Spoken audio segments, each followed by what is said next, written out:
C'est Kiki qui a remis son super beau blouson, qui est pas à moi.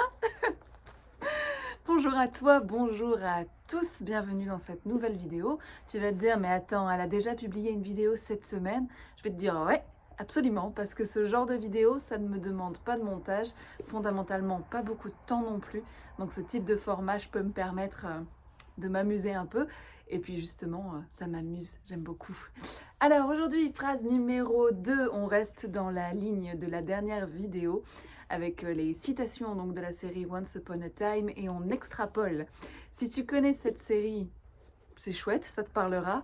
Si tu ne la connais pas, bah, c'est pas grave parce que tu n'as pas besoin de connaître pour simplement extrapoler sur une citation qui est... voilà, elle est extraite quoi, t'as pas besoin de connaître l'histoire, t'as besoin de rien du tout. Donc cette citation aujourd'hui, elle est emblématique. C'est celle qui dit « I will always find you ». Je te retrouverai toujours, je te trouverai toujours. Donc, j'extrapole pas par rapport à ce à quoi ça fait référence dans la série, hein. On parle de l'amour, là en l'occurrence, je te retrouverai toujours. Mais aujourd'hui, on va ouvrir les portes de cette citation parce qu'elle est, à mes yeux, hyper intéressante. Je te trouverai toujours, je te retrouverai toujours. Alors, on peut déjà évoquer effectivement le contexte amoureux ou les liens entre deux personnes. Je crois sincèrement dans la vie que quand il y a des gens qui sont faits pour être ensemble, que ce soit amoureusement, amicalement, peu importe le contexte, eh bien la vie fait en sorte qu'ils le soient. Je pense en ce sens qu'il n'y a pas de hasard et que quand deux personnes sont réellement faites pour partager un bout de chemin ensemble, alors elles le partagent. Parfois c'est par portion, parfois c'est pour toute une vie. Ça, qui peut dire, à moins d'être vraiment connecté à quelque chose de plus grand et qui sait mieux que la petite dimension humaine. Voilà, il est important de lâcher prise sur cette notion-là. Néanmoins, dans ce contexte-là, quand il y a du relationnel, je crois sincèrement que chacun vient vivre ce qu'il est appelé à vivre, ce qu'il est important de vivre pour lui et surtout ce qui est sur son chemin, ce qui se réfère à son histoire, ce qui s'intègre à son histoire. Et c'est vrai pour les deux parties. Je te prends un exemple tout bête. Si tu as une personne qui est amoureuse d'une autre et que cette autre personne lui dit ben non, moi ça m'intéresse pas, je ne veux pas qu'on partage ce bout de chemin ensemble, les deux histoires s'intègrent l'une à l'autre. C'est-à-dire qu'il est autant intégré dans l'histoire de l'un que cette personne va lui faire vivre le rejet, par exemple, que dans l'histoire de l'autre de se positionner de cette façon-là par rapport au premier protagoniste. Ce que je veux dire là-dedans, c'est que chacun a sa part de responsabilité, 50-50, mais qu'il y a aussi 100% de responsabilité individuellement par rapport à l'histoire. Parce que si lui ne lui faisait pas vivre cette expérience de rejet, ça ne serait pas cohérent par rapport à l'histoire qui est en train de se vivre. Donc c'est pas forcément toujours agréable, on n'a pas toujours envie de le vivre de cette manière-là, mais quelles que soient les choses que l'on vive avec les gens, oui, on a 50% et il a sa responsabilité dans ce qu'il nous fait vivre, mais en contrepartie, on est aussi 100% responsable de l'histoire que nous vivons, puisque c'est un choix qu'on a fait à un moment donné, on a écrit cette trame d'histoire que l'on est en train de vivre. Ça ne veut pas dire qu'on n'a pas de libre arbitre, on en a, mais pour autant, ça s'inscrit toujours dans cette filiale, dans cette histoire-là, au fil des pages. Voilà, on les tourne peut-être pas toujours à la même vitesse, il y a peut-être des choses que l'on fait différemment, mais en tout cas, on s'éloigne pas de la trame, parce qu'elle est, à mes yeux, écrite, elle est comme ça, et même si on prend des petits sentiers annexes, il y a toujours quelque chose qui nous ramène sur la voie centrale, et c'est particulièrement vrai pour les interactions avec les autres. Donc, I will always find you.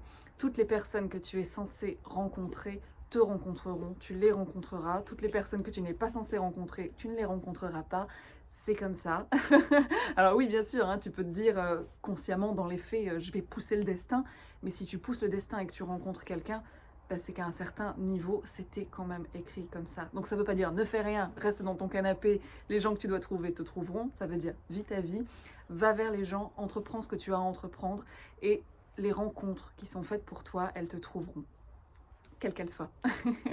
Et ça, c'est aussi vrai, donc là, on a parlé de l'interaction entre deux personnes, mais c'est également vrai, alors je te fais juste une parenthèse, tout ce que je te donne là, c'est dû à mes yeux. Je n'oblige personne à croire ce que je crois.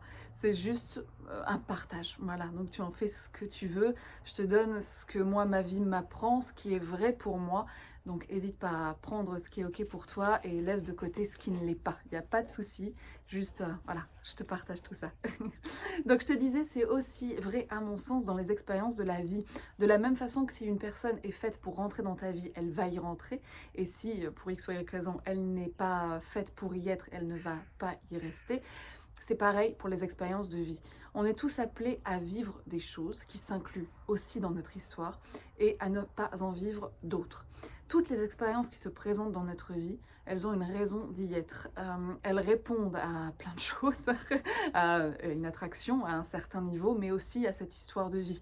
Parfois, on va se dire, je ne comprends pas du tout pourquoi je vis cette expérience-là, parce que mes pensées n'allaient pas dans ce sens, j'étais pas du tout dans cet état d'esprit, je ne comprends pas pourquoi là, à tel moment, il s'est passé tel truc. Bien tout simplement parce que dans la vie, il y a aussi ce que moi j'appelle des checkpoints. Il y a des... Alors, je sais pas comment on le dit en français, checkpoint, tu sais, c'est le check point. C'est-à-dire qu'il y a une croix, voilà, on va dire ça, il y a des croix sur le chemin, et quelles que soient les routes que l'on emprunte, on va arriver à un moment donné dans notre vie à ces croix-là. Et ça dépend pas de notre alignement, ça dépend pas de notre état de pensée, c'est juste comme ça que ça a été écrit au départ. Et le seul choix et le seul pouvoir qu'on ait là-dedans, c'est la manière dont on y réagit, c'est la manière dont on se positionne et comment on évolue par rapport à cette épreuve ou à cet événement qui a été posé là. C'est le cas, par exemple, je te dis pareil, n'importe quoi, mais pour le décès d'une personne de notre entourage. Peut-être que tel jour, à tel moment, peut-être par rapport à une autre expérience de vie, peut-être que tu es en train de vivre tout à fait autre chose, et que là, poum, à ce moment-là, il y a le décès de telle personne qui est très importante pour toi. Ça ne veut pas forcément dire que tu as fait quelque chose, voilà, que tu étais aligné sur ce truc-là, et que ça signifie un truc, là, sur le moment, juste, c'était écrit de cette façon-là. Là, il y avait une croix sur le chemin, son expérience à elle s'arrêtait là, et il était dans la tienne de vivre ce que cela engendre. J'ai entendu trop. Oh Seigneur, un gros dada. Donc, tout ça pour dire que tout ce que l'on vit ne fait pas forcément référence à notre alignement intérieur. Bien sûr, c'est lié, mais il y a des croix sur le chemin et voilà, il ne faut pas se rendre responsable de tout ou se poser tout le temps sans cesse des questions, à se remettre en question. La plupart du temps, oui, c'est vrai, oui, on peut travailler sur nous, mais il y a ces croix sur le chemin qu'on ne peut pas éviter et qui nous trouvent systématiquement. C'est comme ça, on ne peut pas y échapper. Donc, I will always find you, je te trouverai toujours. À mes yeux, c'est autant applicable pour les gens que pour nos expériences de vie, pour ce que l'on vit dans notre vie. Ce que l'on a à vivre, on le vit. Ce que l'on n'a pas à vivre, on ne le vit pas. Que ce soit positif, négatif, que l'on se sente prêt à le vivre ou pas, que l'on trouve ça juste ou pas.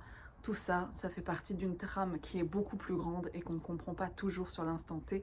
Pour autant, bien souvent, quand on prend du recul et quand on revit les choses avec plus de posteriori, on va dire ça comme ça, avec plus de recul, hein, voilà, tout simplement sur les choses, on peut les voir d'une manière différente. Et toujours, dis-toi bien, si c'est là, c'est que ça s'inscrit dans ton histoire, dans ton chemin de vie, et ça va t'apporter quelque chose. Parce qu'on ne se fait pas vivre les choses pour se faire vivre les choses. Il y a toujours un petit cadeau quelque part, il y a toujours quelque chose à comprendre, quelque chose à transformer, une manière peut-être aussi pour toi, pour moi, pour tout le monde, de faire évoluer notre état d'esprit, la façon dont on perçoit les choses, etc., etc., point. Il y a toujours quelque chose à voir, à comprendre et à transformer, sublimer, etc. Je t'envoie des bisous, je te dis à la prochaine, et puis en attendant, je vais rentrer au chaud parce qu'on va pas se mentir, ça caille dans ce pays.